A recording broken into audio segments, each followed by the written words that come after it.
We now have a device that feels almost telepathic. It lets you control a computer without touching anything.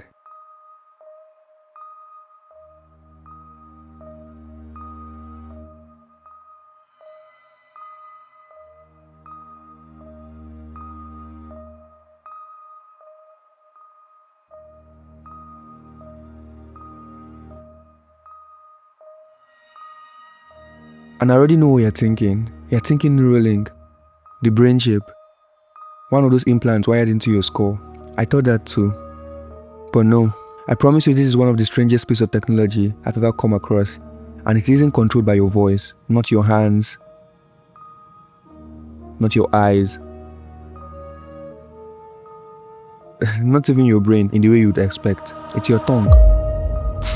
I was shocked as you are right now. No wires into your skull, no surgery, no chip anywhere near your brain. Just a small device that fits over your teeth, reading the movement of your tongue and turning it into clicks, scrolls, and it controls an entire computer with a muscle nobody ever thinks about.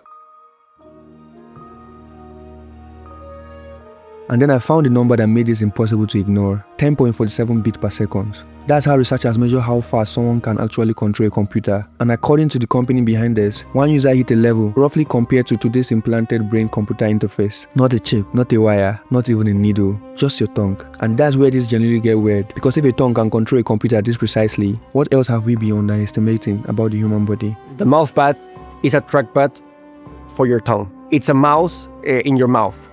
The user uses their tongue on the trackpad, on the palette, to move it around and control a cursor. The user clicks by pressing on the palette, right clicks by sucking or sipping, like you can also do click and drag. The MouthPad connects to laptops, phones, computers, tablets, like any Bluetooth input system, like a mouse.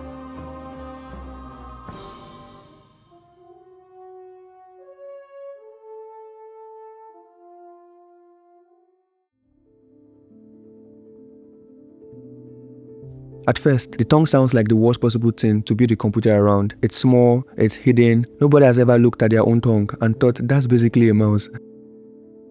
But look closer, it's not one muscle, it's a whole system of them, working together with a level of precision most of our body doesn't have. It moves independently, makes small corrections constantly, without you even thinking about it. We've always considered the tongue to be this very expressive and capable part of our body. We've likened it to the 11th finger, if you will. And there's something else. For some people, it's one of the only things left that they can still fully control. I'm living with quadriplegia. I broke my neck in 2006, so it's been 17 years since I've been paralyzed. I jumped from the back of a pickup truck, unfortunately, bent my neck backwards, and here I am. Someone loses their arms, their legs, nearly all of it, and still move their tongue, which changes the whole question. If you are building an interface for someone who lost the use of their hands, you don't need a new body part, because you might already have one sitting right there.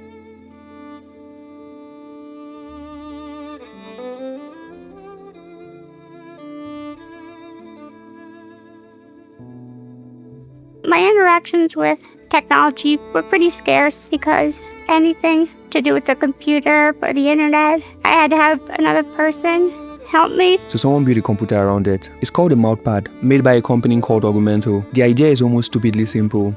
A dental scan, a device shaped to your mouth, and sensors reading what your tongue is doing. No brain surgery, no wires through the skull, no hospital. You put it in, and your tongue becomes the controller. But now I can do things on the computer whenever I want. I've already lost my front teeth from years of having pens and smashing my face off of a quad stick. When I was first injured, I was trying to learn how to use voice control to type and do all my papers and homework, and it was so frustrating. That was part of just dropping out of school. What is out there for people with quadriplegia to use in order to interface with their computers or their smart devices? And there's almost nothing. The man who built it had his own reason for choosing that path. His name is Thomas Vega. At 5 years old, he developed a stutter, the kind where the word just sit there, stuck behind your teeth. He said the keyboard became his outlet, a way to actually be fluent for once at the thing he wanted to do. When I was 5 years old, I started stuttering, so I became obsessed with the concept of human augmentation, of using technology to overcome our limitations. Human-computer interaction really has been focused on the hand, and that's just all-inclusive. So I went back to MIT, where I was doing grad school with the goal of making an interface everybody can use. Our tongue is, I would claim, as expressive as a finger. And it's composed of muscles that don't really fatigue as much as other areas of the body. So I thought, why don't we control a computer with our tongue? So I called Cortem, who I met at Berkeley. I told him, hey man, I think that this is the right interface. Years later, by his own account, he worked in a brain-computer interface research, the kind that wires a chip directly into someone's skull, and he saw the timeline that came with it. Years, surgery, people waiting for approval, nobody could speed up. So he asked a smaller question instead. What part of the body still works, even when almost nothing else do? The tongue.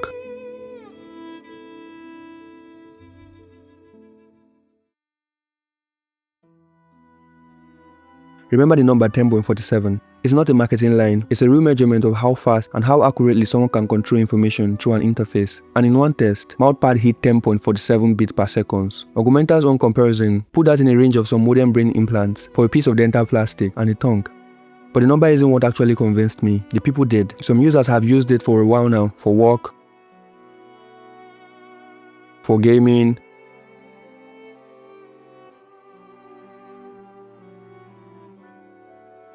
for staying online at all. For them, it's not just a demo, it's just how they use a computer.